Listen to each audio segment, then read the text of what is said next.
Attention les oreilles, ça va faire très mal. Si vous suivez la recette d'une pizza 4 fromages et que vous la mangez en entière, vous pouvez maigrir. Alors non pas parce que cette pizza 4 fromages est faite maison, non. Pas non plus parce que vous l'avez ensorcelée, non plus. Et ça n'est pas parce que vous avez mis du fromage 0 calories dedans, non.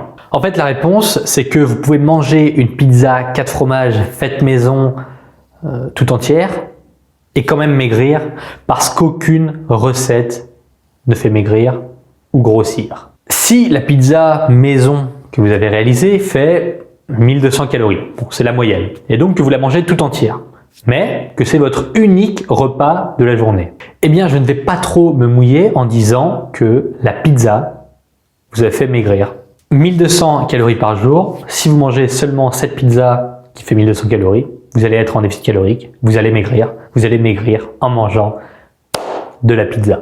Bon, vous n'êtes pas idiot, vous savez très bien que les choses ne se passent pas comme ça.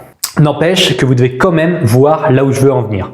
Les recettes pour maigrir, c'est du vent. Ça n'est pas un repas, 2 repas, 3 repas ou 4 repas isolés qui vont vous faire perdre du poids. C'est la constance de vos apports caloriques sur plusieurs semaines qui vous fera éliminer du gras. Voilà. Maintenant, on trouve 2 cas de figure majeurs. Pour perdre du poids, vous maintenez un déficit calorique. Le problème, c'est que vous tournez un peu en rond. Vous mangez toujours la même chose, en tout cas plus ou moins. Après, disons 3 semaines, ça vous ennuie la routine alimentaire et vous commencez à faire des écarts de plus en plus récurrents. C'est dommage parce que vous aviez vraiment un pied dans l'étrier. Vous manquiez d'informations, d'inspiration et peut-être même de compréhension pour pouvoir maintenir votre progression à long terme. Autre situation, la deuxième, vous mangez varié en respectant vos goûts. Autre situation, c'est la deuxième, vous mangez vraiment très varié et selon vos goûts. Le problème ici n'est donc pas que vous tournez en rond en mangeant toujours la même chose. Non, le souci c'est que vous êtes absolument incapable de respecter des quantités qui correspondent à vos besoins réels. Le déficit calorique n'existe alors pas ou peu et donc vous n'arrivez pas à maigrir. Vous l'avez très bien compris, dans les 2 situations que j'ai décrites qui sont celles que l'on retrouve le plus communément, eh bien c'est problématique. Dans le meilleur des mondes, il nous faudrait une solution qui réponde à cela. Puisqu'on parle de recettes et en prenant compte ce qui précède dans cette vidéo, on a besoin de compositions variées pour sortir de la routine alimentaire. Ok. De quantités adaptées pour maintenir un déficit calorique et donc progresser. D'une répartition intelligente pour repousser la faim et évidemment tenir à long terme. D'alternatives aux recettes pour ne jamais être limité dans le temps vis-à-vis des ingrédients. Et 5e point, d'un focus sur les protéines parce que vous en manquez tous. Bon, vous l'avez peut-être compris, on l'a fait. 30 recettes de rééquilibrage alimentaire. Pour sortir de la routine, parce que manger toujours la même chose ou presque toujours la même chose, c'est chiant. Pour favoriser la perte de poids, je dis bien pour favoriser la perte de poids, en se concentrant évidemment sur des calories maîtrisées à l'intérieur de ces recettes. Pour améliorer la satiété avec de gros volumes alimentaires et des protéines en conséquence. Pour prendre du plaisir dans la progression parce que toutes les recettes sont bonnes, je le sais, je les ai toutes goûtées et on les a toutes réalisées. J'ai pas envie de manger des cailloux et du sable. Hein. Non, les recettes sont bonnes et vont dans le sens de votre progression. Et enfin, pour continuer à vivre normalement, quand même, c'est important parce que toutes les recettes sont simples et rapides à réaliser. Voilà. Le lien pour obtenir les 30 recettes spéciales rééquilibrage alimentaire que l'on a composées de A à Z, j'ai écrit l'e-book entier de 80 pages, eh bien vous avez juste à cliquer juste en dessous la vidéo, cliquez et puis vous pourrez accéder à tout ça.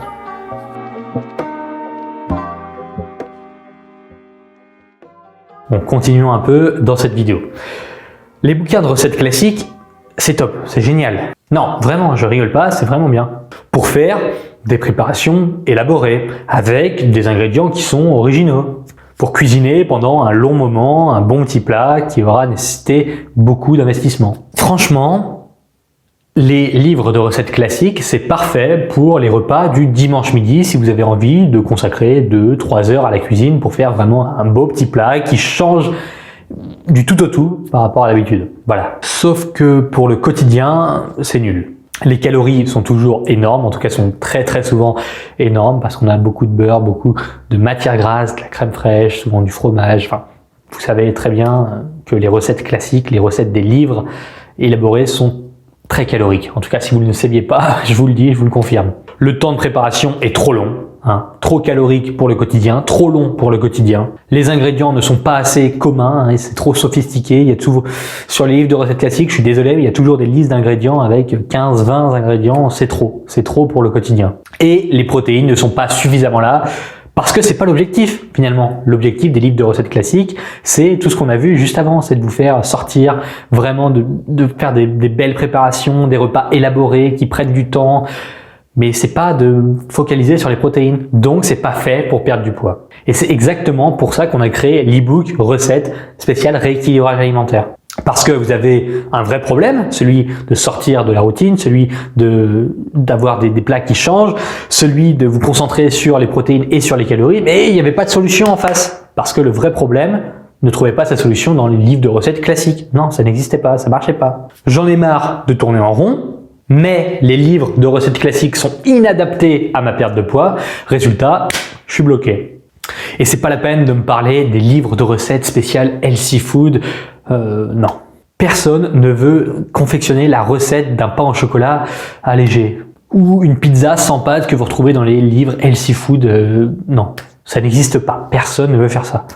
Alors plutôt que d'essayer de mimer piteusement des recettes caloriques en version allégée, faites en sorte de les intégrer normalement dans votre semaine. Faites simplement en sorte de gérer votre alimentation du quotidien pour pouvoir intégrer facilement une pizza le samedi soir avec vos amis, pour pouvoir manger un pain au chocolat le dimanche matin. Parce que entre nous soit dit, c'est déprimant de manger une pizza allégée sans pâte. Alors si votre style, c'est de passer 3 heures à cuisiner par repas, si vous avez systématiquement besoin d'ajouter des aliments exotiques qui viennent du bout du monde dans chacun de vos plats, si vous tenez à découvrir des photos de nourriture artistique, si vous êtes persuadé qu'il faut manger des plats fades et sans goût pour maigrir, ne commandez surtout pas l'e-book recette, c'est pas pour vous. Maintenant, au contraire, si jamais l'idée d'avoir 30 recettes simples et efficaces à réaliser vous intéresse sérieusement, cliquez sur le lien juste en dessous de la vidéo pour obtenir l'e-book.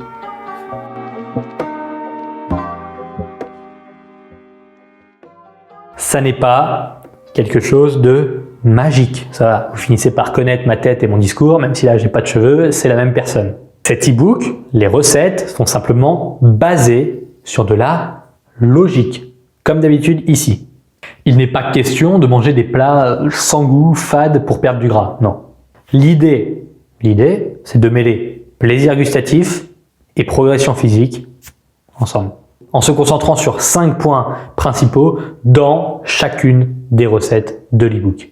Numéro 1, respecter une fourchette calorique adaptée à la perte de poids. Numéro 2, contenir un ratio de protéines suffisant pour favoriser l'élimination du gras. Numéro 3, obtenir une répartition en macronutriments idéale pour repousser la faim le plus possible. Numéro 4, avoir la balance de volume densité la plus élevée possible pour améliorer la satiété des repas. Et enfin, numéro 5, varier les aliments très largement pour avoir des apports en micronutriments idéal pour la santé. C'est tout, pas de miracle miraculeux, du pragmatisme pour les gens qui veulent du réel. Maintenant, je vous laisse lire la page de présentation de l'e-book en cliquant sur le lien juste en dessous de la vidéo. C'est clair, c'est net, c'est précis. Vous trouverez à l'intérieur de l'e-book après la commande exactement ce que j'explique sur la page d'inscription qui est donc, je le répète, juste en dessous la vidéo. Maintenant, on se retrouve de l'autre côté. Je vous laisse le lien ici. J'arrête la vidéo et puis je vous dis à bientôt dans l'e-book recette en espérant que celui-ci vous plaise.